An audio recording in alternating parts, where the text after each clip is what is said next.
하나님 말씀 고린도 후서 5장 17절 한 절만 읽어드리겠습니다. 그런즉 누구든지 그리스도 안에 있으면 새로운 피조물이라 이전 것은 지나갔으니 보라 새 것이 되었도다. 아멘. 그리스도 안에 있으면 새로운 피조물이 된다 말씀하셨습니다. 새로운 피조물은 삶의 원인에 있어서는 자기로 인해서 사는 자가 아니라 주님으로 인해서 사는 자입니다. 주님이 주인이 되셨기 때문에, 주님이 왕이 되셨기 때문에 이전에는 자기의 주장대로, 자기의 뜻을 따라서 자기가 원하는 대로 삶을 살았지만, 이제는 내 맘, 내 뜻대로 살지 않고 주인의 뜻을 따라 주인의 명령대로 주인께 순종으로 살겠다 하는 그 소망, 그 각오, 또 그런 삶이 있는 사람이 새로운 피조물의 모습을 보여주는 사람입니다. 새로운 피조물은 목적에 있어서는 자기를 위해 살지 않고 자기를 구원하신 주님을 위해서 사는 사람입니다. 15절 말씀에서도 저희 자신을 위하여 살지 않고 오직 저희를 대신하여 죽었다가 다시 사신 자를 위하여 살게 하려 함이라. 이것을 위해서 예수님께서 우리를 위해서 대신 죽으셨다. 저가 모든 사람을 대신하여 죽으셨다라고 말씀을 하십니다. 이렇게 우리를 구원하신 주님이신 줄 믿기 때문에, 우리를 구원하신 우리의 왕이신 줄 믿기 때문에 처음에는 주님을 잘 몰라서 그냥 자기를 위해서 종살이를 하려고 들어갔다 할지라도 그 집에 들어가서 종노릇을 해보니까 주인이 너무 좋은 겁니다. 어떻게 이런 주인이 있을 수가 있을까? 자기를 종처럼 취급하지 않으시고 주인이 자기를 친자식처럼 취급을 하면서 모든 것을 책임을 져주고 그렇게 자식을 돌보듯이 그렇게 돌보는 그런 주인을 만났다. 만일 종이. 그러면 처음에 들어갈 때에는 대충 종노릇 하다가 때가 되면 벗어나서 내 삶을 살아야 되겠다 이렇게 생각을 했던 사람이라도 아마 주인을 위해서 죽고 싶을 만큼 충성하는 그런 충성된 종이 될 것입니다. 세상의 관직에 나가는 그런 사람도 마찬가지일 것입니다. 내가 출세를 해서 떵떵거리면서 잘 먹고 잘 살아봐야 되겠다. 그러기 위해서는 내가 관직에 나가야 되겠다 하고 관직에 나가서 왕을 섬겨보니까 그 왕이 정말 좋은 왕인 것입니다. 성군 중에 성군입니다. 어떻게 이런 왕이 있을 수가 있을까? 역사상 이런 왕은 없었다. 지금까지 이런 왕은 듣지도 못했고 보지도 못했다. 내가 이런 왕을 왕으로 모시는 신하가 되었다니.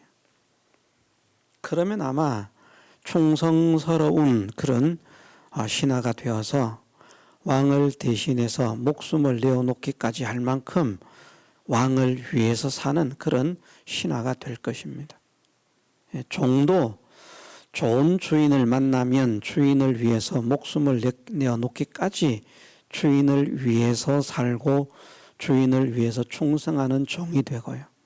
신하들도 좋은 왕을, 좋은 주군을 만나게 되면 그 주군, 그 왕을 위해서 자기의 생명을 내어놓고 왕을 위해서 사는 그런 신하가 되는데, 우리를 구원하신 주님이 얼마나 좋은 분입니까?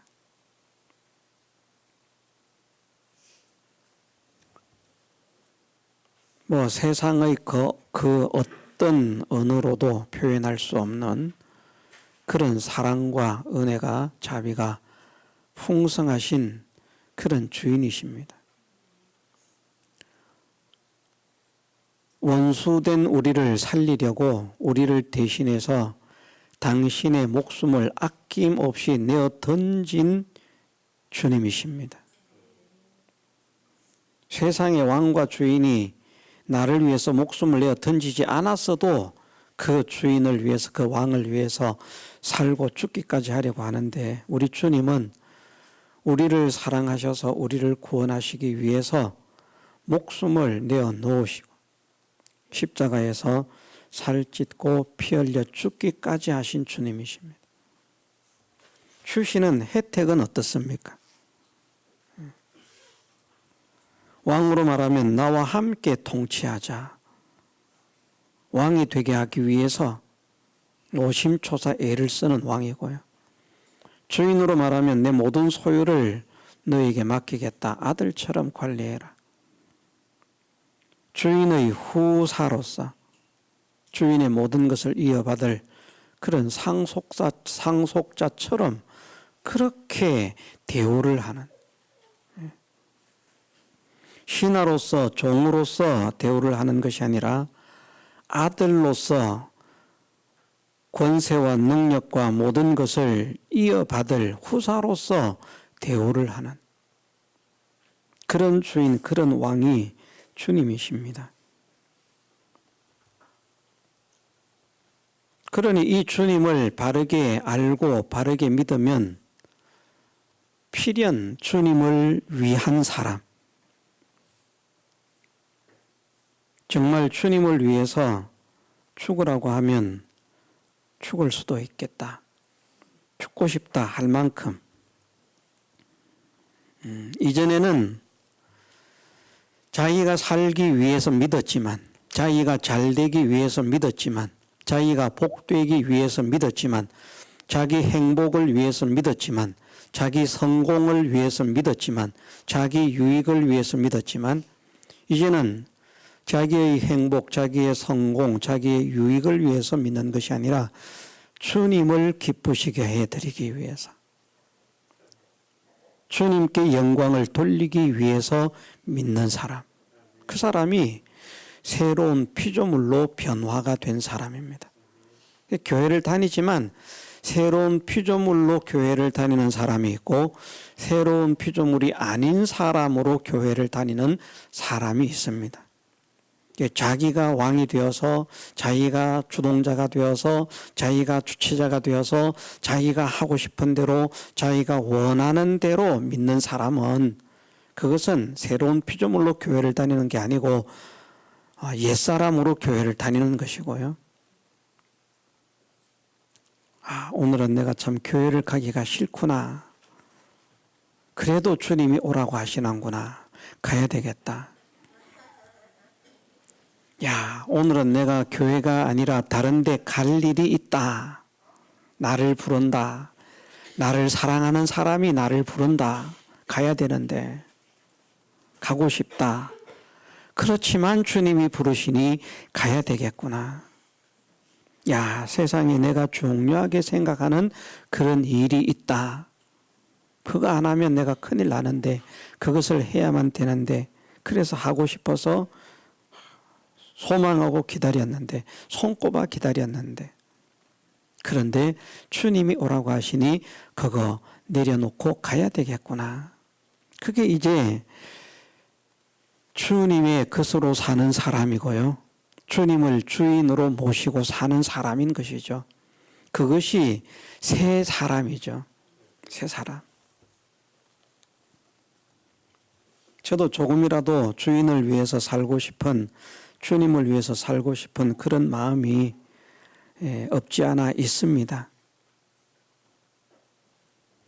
저를 위해서 사는 것보다, 우리 가정을 위해서 사는 것보다 주님을 위해서 사는 것이 더 복이 있다. 나름대로는 그렇게 믿습니다. 사실 이번에 차를 살 때에도 저는 이제 교회에서 2023년 8월부터 목회자 퇴직을 위한 적립을 시작을 했습니다. 그래서 적립금이 좀 모여 있는 거예요. 교회에서 그것을 저희에게 돈을 주어서 적립을 하게 했지만 집사님들이 이렇게 적립을 한 게 아니라 그 적립금을 저에게 주어서 적립금이라고 그렇게 지출이 돼 있는 겁니다. 저는 그것을 이제 적립금이라고 저축을 합니다. 그게 제 돈이 아니거든요. 말은 목회자의 퇴직을 위한 목사님이 이 교회에서 다른 교회로 떠나실 때 혹시 또는 목회를 못하게 되고 그만두게 되었을 때 그때를 대비해서 돈을 모은다 하고 이제 모으는 것이죠. 근데 그것이 저는 저의 수입이라고 생각을 하지 않고 교회의 적립금이라 그렇게 생각을 하고 교회의 적립금이니까 제가 제 마음대로 그 돈을 쓸 수가 없는 거거든요. 그래서 이번 차를 살 때 그 적립된 적립금이 얼마가 있는데 그것을 썼으면 좋겠다. 좀 동의를 해주기를 그렇게 이제 구한 겁니다. 근데 이제 성도들은 또 저를 위하고 사랑하는 거죠. 그 목사님을 위해서 모으는 건데 그걸 교회 차 사는데 쓰면 어떻게 합니까? 그거는 목사님을 위해서 쓰라고 모으는 겁니다. 그래서 그 쓰면 안 됩니다. 이런 취지죠. 취지가. 말은 하지 않지만. 제가 마음은 압니다. 마음은 아는데 그래도 저는 어쨌든 그 돈을 차량을 사는 데 쓰고 싶어서 이제 동의를 구해도 결국은 동의가 없어서 죄를 위해서 제 돈이라 이렇게 말을 하기 때문에 그래서 제가 내 돈이니까 내 마음대로 쓰겠습니다 하고 1,500을 헌금을 했어요. 1,500만 원을 헌금을 했는데 그걸 다시 지난주에 돌려준 겁니다. 제가 속이 상한 겁니다. 이게 기쁜 게 아니고요. 저는 속이 상한 겁니다.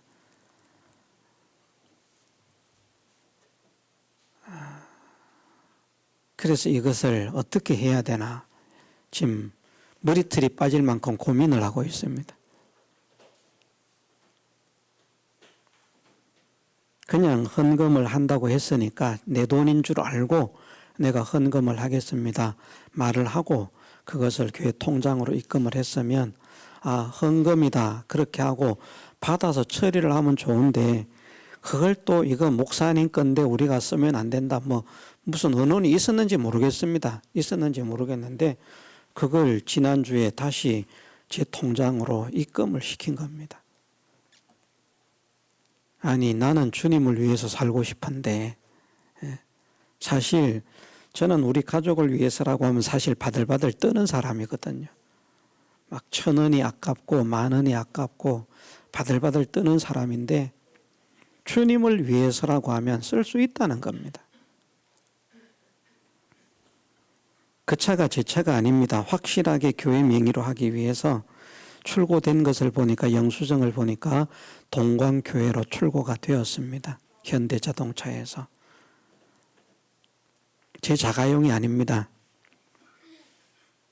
저희 차가 아닙니다. 제가 이동을 한다고 하면 교회 것이기 때문에 두고 가야 하는 것이고 제가 목회를 그만둔다고 해도 제 자가용이 아니기 때문에 그만두고 가야 되는 것이고 그만둬야 하는 것이고 하나님께 드려진 그런 것입니다. 왜 그렇게 하는가? 주님을 위해서 복음을 위해서 살고 싶은 마음 때문입니다. 그 돈 가지고 우리 식구가 좀 더 먹으면 잘 먹을 수 있을 겁니다. 잘 쓸 수 있을 것입니다. 좀 더 세상적으로 육신적으로 행복하게 즐길 수도 있을 것입니다. 놀러도 가고요. 1,500만 원이면 어디 여행 가도 재미있는 여행거리 하나 하지 않겠습니까? 몇 건 정도는. 그런 것을 위해서 살고 그런 것을 위해서 쓰는 것보다 주님과 복음을 위해서 살고 주님과 복음을 위해서 쓰는 것이 복된 줄 믿기 때문에 그렇게 한 것입니다. 물론 그 이전에도 차량 헌금을 하자 해서 차량 헌금을 했었습니다. 그것과 별개로 말입니다. 우리 교회가 엄청나게 부자고 넉넉하고 그런 교회가 아니고 사실은 약한 교회고 작은 교회고 어려운 교회입니다. 사실은. 풍족하지만 사실은 어려운 교회라. 그래서 교회의 재정에 어쨌든 조금이라도 도움이 되고 유익이 되고 복음을 위해서 조금이라도 유익이 되고 도움이 되었으면 좋겠다 하는 그런 소원을 가지고 그 돈을 쓰면 다른 재정을 손을 대지 않아도 얼마든지 다 진행을 하고 남을 수 있는데 하는 그 마음이 저에게 뜨거웠기 때문에 그 돈을 쓰기를 원했습니다. 기도해 봐야 될 문제입니다. 돈은 다시 돌아왔는데 이것을 어떻게 해야 할까? 우리는 주님이 말씀하십니다. 주님이 우리를 대신해서 죽으신 것은 너를 위해서 살라고, 너의 유익을 위해서 살으라고, 너의 행복을 위해서 살으라고 내가 대신 죽은 것이 아니다. 나를 위해서 살라고 주님 말입니다.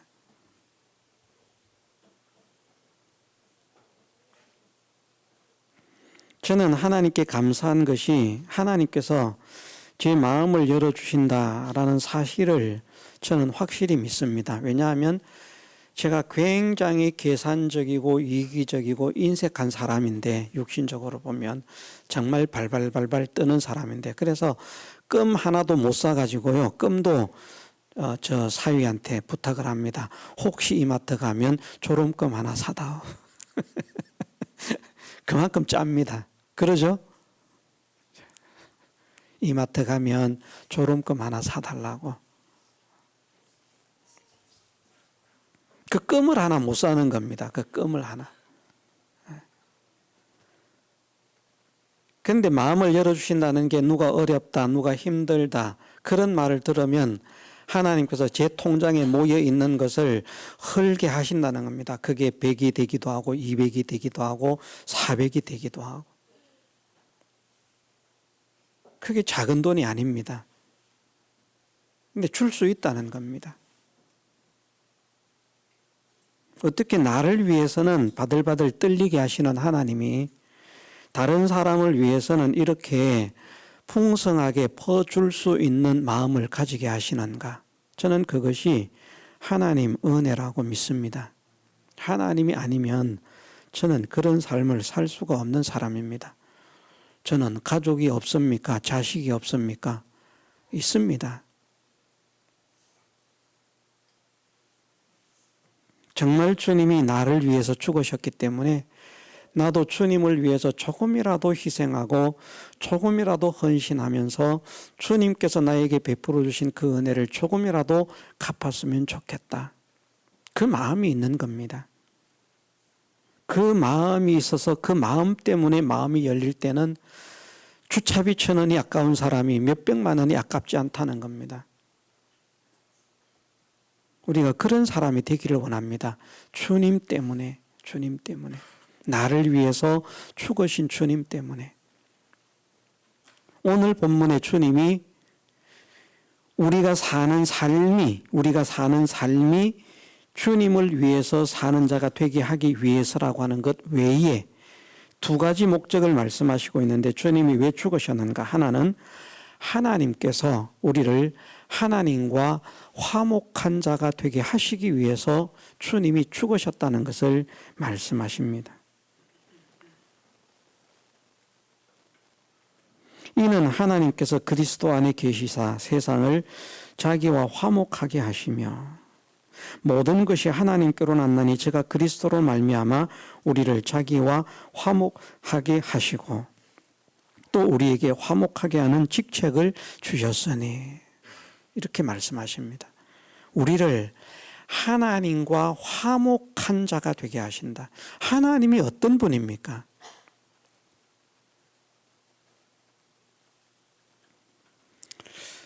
세상의 권세자의 측근이 되는 것을 사람들이 얼마나 자랑스러워합니까? 물론 그렇지 않은 사람도 있기 때문에 다 동의하지는 않습니다. 정치가 싫어하는 사람도 있거든요. 제가 축구선수 손흥민 그러면은 모든 사람이 다 100% 좋아할 것 같지만 손흥민도 싫어하는 사람이 있고요. 김연아, 한때는 김연아가 얼마나 우리나라에서 인기였습니까? 대한민국의 위상을 높여주는 그런 선수. 근데 김연아 싫어하는 사람도 있습니다. 그러니까 뭐 싫어하는 사람은 전혀 공감 안 될 거예요. 제가 군대 이야기라면 군대 싫어하는 사람은 안 갔다 와본 사람, 싫어하는 사람은 전혀 공감 못 합니다. 저 또 쓸데없는 군대 얘기 또 하고 있나. 그럼 어떻게 알겠습니까? 하나님을 모르는데 어떻게 알겠습니까? 왜 자꾸 하나님과 비교를 해서 하나님이 어떤 분인지 왜 저 소리를 지겹도록 귀에 딱지가 않도록 졸음이 와서 눈곱이 생길 만큼 저렇게 외칠까?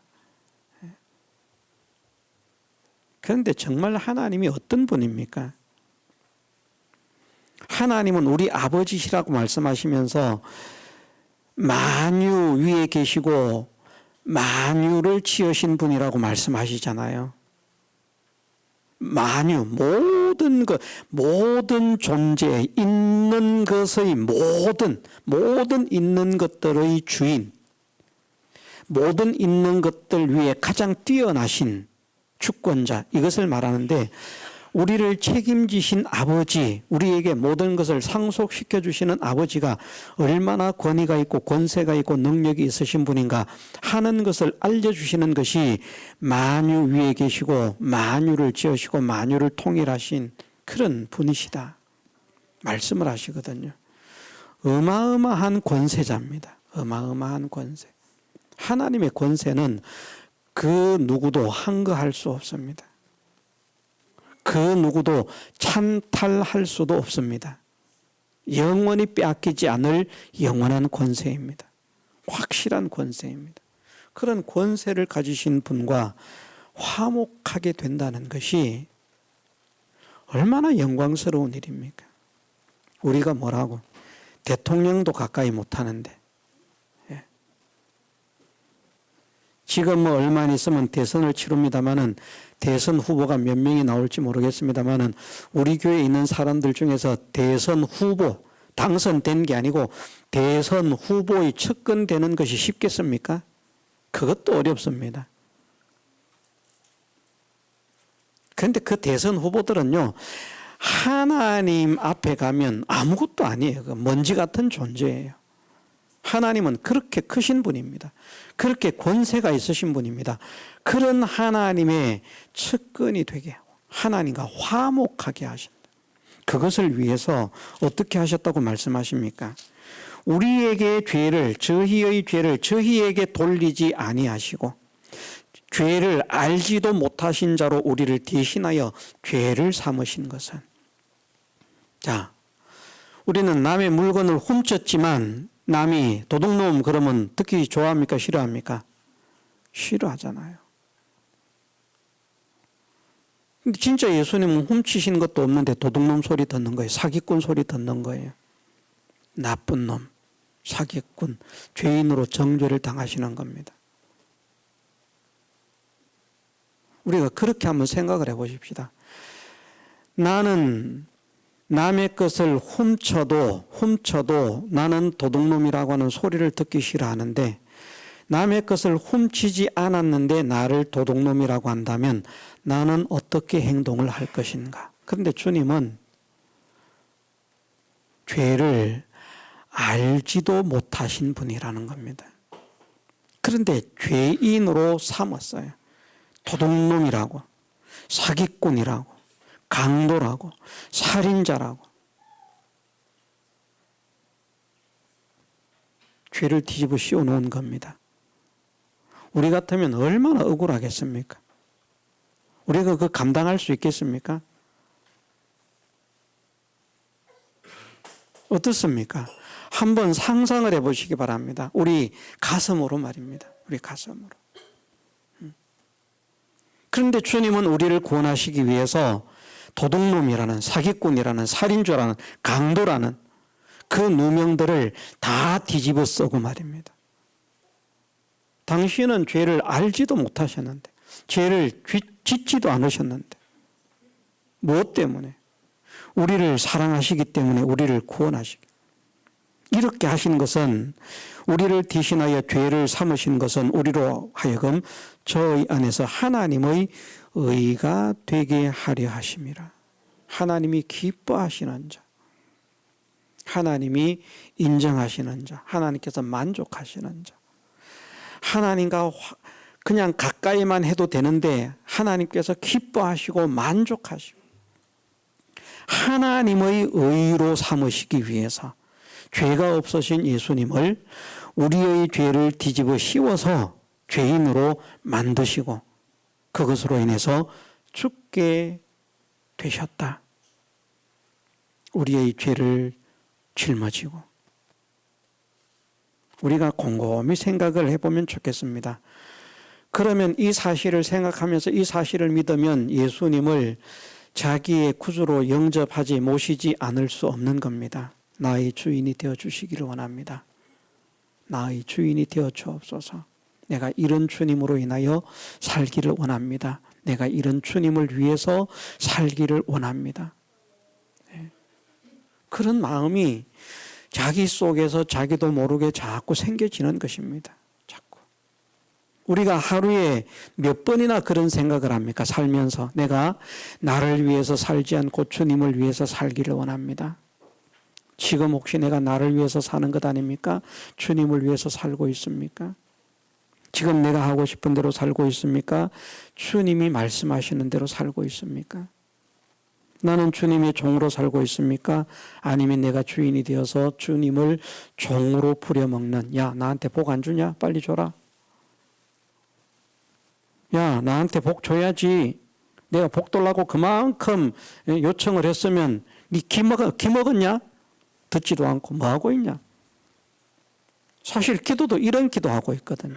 이런 기도. 하나님 복 주세요. 복 주세요. 복 주세요. 복 주세요. 오늘도 복 주세요. 내일도 복 주세요. 어제도 열흘 전에도 한 달 전에도 1년 전에도 복 주세요. 복 주세요. 그렇게 기도하는 사람들이 거의 대부분입니다. 그 사람들이 다 어떤 사람들인가? 자기가 주인이 돼가지고 주님을 종으로 부려먹는 인간들이에요. 인간들. 주님은 그 사람을 구원하시려고 생명을 대신해서 내어주시고 죽기까지 하셨는데, 그리고 지옥에서 건져 천국을 선물하셨는데 그 은혜를 받고 그것도 모자라가지고 복 안 주면 안 믿고 복 주면 믿을게요. 내 말 들어주면 믿고 내 말 안 들어주면 안 믿을게요. 내 소원 들어주면 믿고 내 소원 안 들어주면 안 믿는다. 내 소원도 안 들어주는 게 무슨 하나님이냐. 하나님을 자기의 종으로 부려먹는 어리석은 인간이죠. 하나님을 자기의 백성, 자기의 신하로 부려먹는 어리석은 인간이죠. 새로운 피조물은 그렇지 않습니다. 그리스도를 모신 사람은 새로운 피조물이라고 하는데 주님의 원하시는 대로 살지 못한 것이 안타깝죠. 그래서 우리는 날마다 주님의 원대로 살지 못하는 것에 대해서 안타까움을 가지는 사람이 되어야 됩니다. 내가 내 원대로 사는 것이 아니라 주님의 원대로 살아야 되는데 오늘도 그렇게 살지 못했구나. 내가 나를 위해서 사는 것이 아니라 주님을 위해서 살아야 되는데 오늘도 그렇게 살지 못했구나.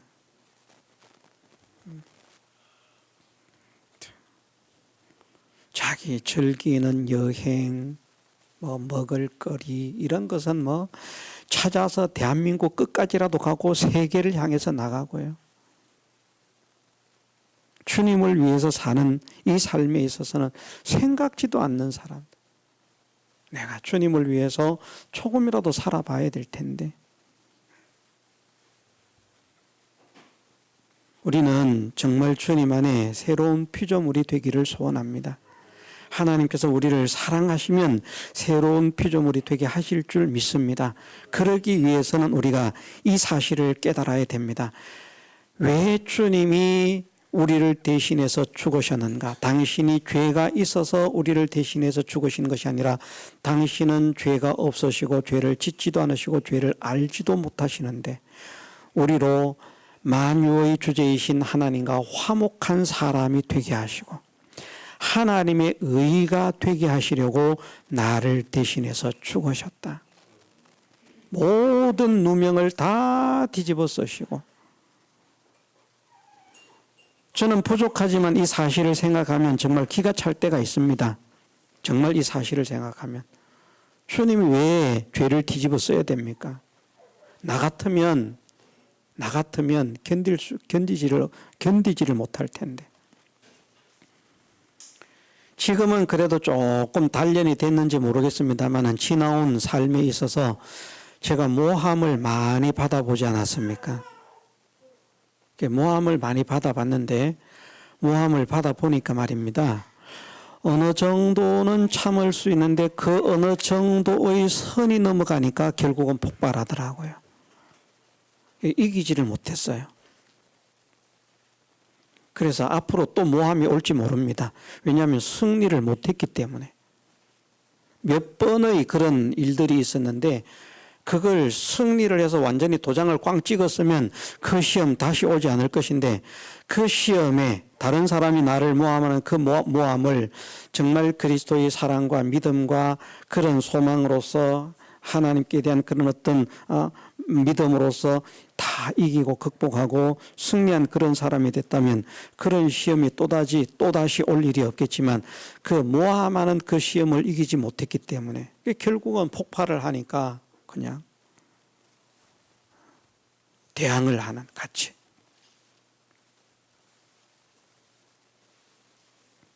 대항을 해가지고 결과가 좋은가? 결과가 하나도 좋은 게 없습니다.